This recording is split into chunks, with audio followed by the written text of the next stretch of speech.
ฝ่ายป่าเจอทีมงานงูเห่าดูจะหยวนจอยตูกง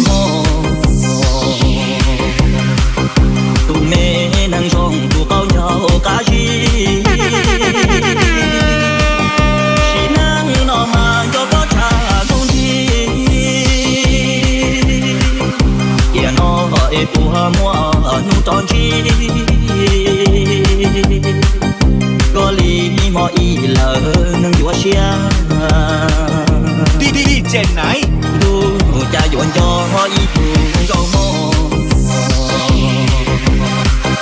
ตุ่มมอไอสองลอก็ชีที